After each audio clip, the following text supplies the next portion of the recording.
throughout the country at the moment about the cost of living crisis and things that people face. But I know, you know, and we all know in communities like ours, it is people on lower incomes that always suffer the most in times like that. And Paul, you spoke about the store that you've opened up and signing up 400 people. I know the need for that will explode.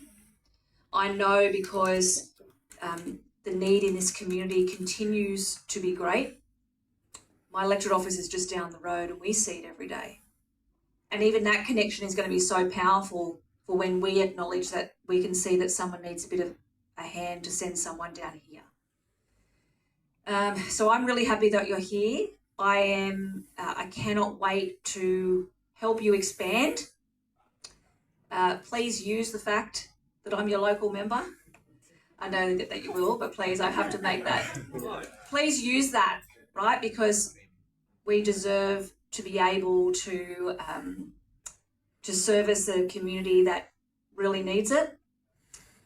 I don't need to tell it to this room, but how can I say this? You'd be surprised the amount of people and the type of person as well that at the moment needs help. I am constantly told by groups in the community helping people that I see in the community that need a helping hand now that have never needed it before. So there has never been a more urgent time for something like this in the community.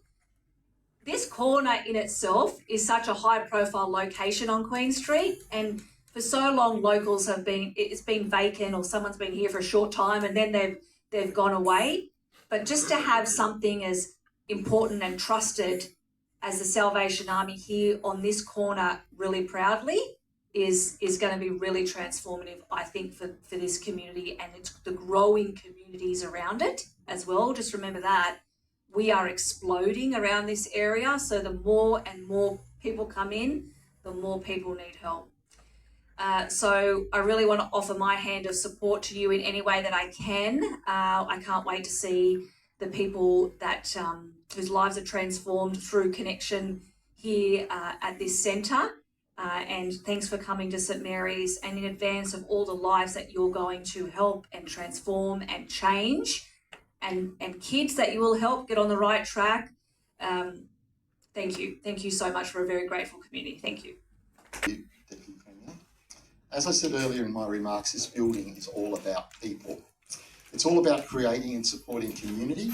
It's all about giving people opportunities. It's all about rebuilding dreams and helping people through some of the most difficult and challenging life circumstances they could face, stories that we hear every day in this building. Can't tell you how many times a staff member will walk into my office, often with tears in their eyes, and tell me about a particular individual that's come in. We think we've heard challenges and then they'll share with me. I think it's happened twice this week. My community workers come in and share an individual story that is complex in its need. But I want to say to you that help can make a difference. And already we are seeing people courageously face and overcome and rise above these situations. And I'm going to introduce you right now to one of those individuals, a young man called Craig, who came to the Salvation Army some time ago at Penrith, and today is one of our amazing volunteers who are giving back and helping us serve this community. As you can see, we've opened the Life Essential stores, the cheapest store, can I tell you, in Western Sydney. Have a look at the prices and product range later. And the only reason we can do this is because it's totally volunteer run, because there are no salaries to pay, because the people who collect the food, the people who sort it, the people who put it on the shelves, and are all volunteers. And I want to say to you, one of the most helpful of them all and one of the most dedicated is a young man called Craig. I believe he is a miracle. I believe he's a gift of God to us here right now. And he's going to share his story with us today. I think it's the first time he's ever done this.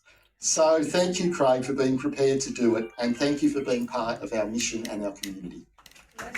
Thanks, Paul. So, little story. On the 29th of May last year, I found myself in a situation. Situation resulted in a 24-hour hospital visit that was spent on suicide watch. Within an hour of being released, I was beginning a 3-day bender and found somewhere in between the pile of cocaine, the bag of pills, and the bottle of whiskey, I had a very rare moment of clarity. I realised if I didn't make a change in my life, I either wouldn't have one by the end of the year, or it would be spent inside a cell. Neither of those options appealed to me, and if it wasn't for that moment, I wouldn't be standing here right now. 2 months later, I boarded a plane at 2:30 a.m. with nothing but a bag of clothes, a PC, and $5 in my wallet. I arrived in Sydney on the 28th of July, determined to start my life again. I spent the first month sleeping on a dirty mattress in a cockroach-infested apartment, while a concoction of chemicals left my system, and all I kept thinking was, this has to be worth it. I need this to matter.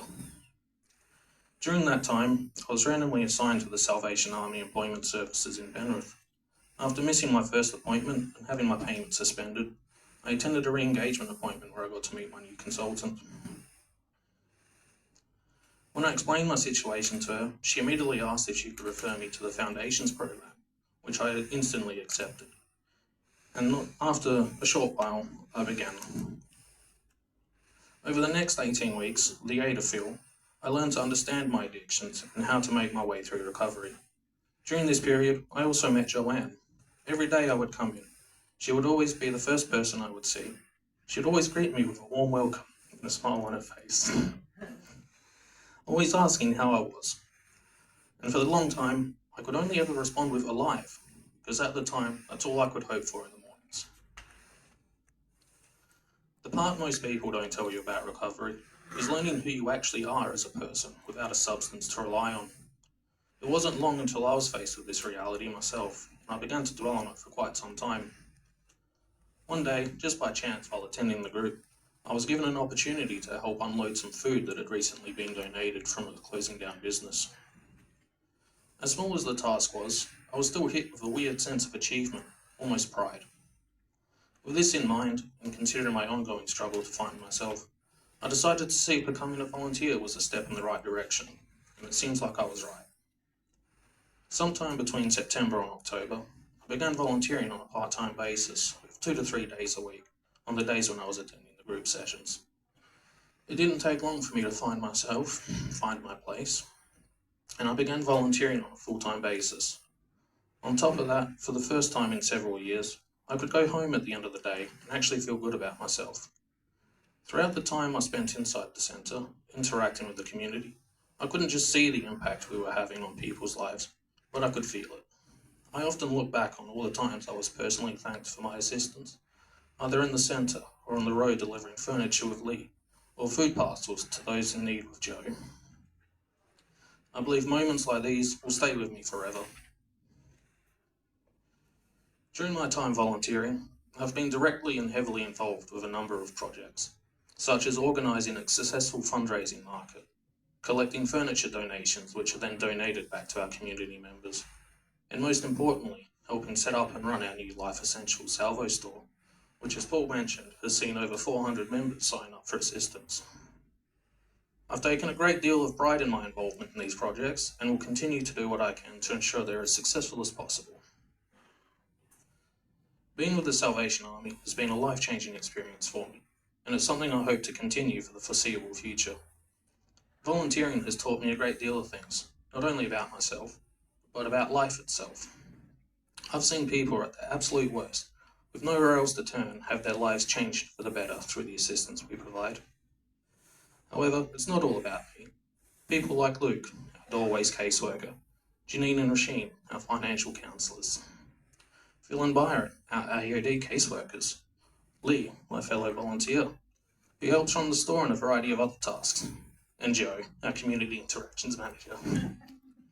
Not to mention, of course, Paul, our glorious leader. These people have not only welcomed me into their lives, but some of them into their homes and their families. For the first time in what feels like forever, I feel like I've found my people, my place, where I belong. I'm now approaching 12 months of sobriety. The last time I was sober for this long.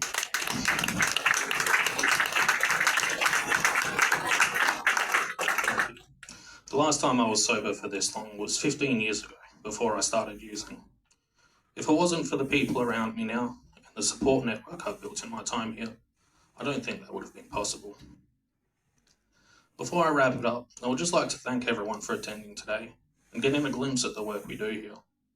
If it wasn't for the support we receive from the community, it wouldn't be possible for us to achieve our mission. If you take anything away from today, please don't let it be my story or the positive impact being a part of the Salvos has had on me. Let it be the positive impact you can have, be it through donations, community outreach, or even volunteering.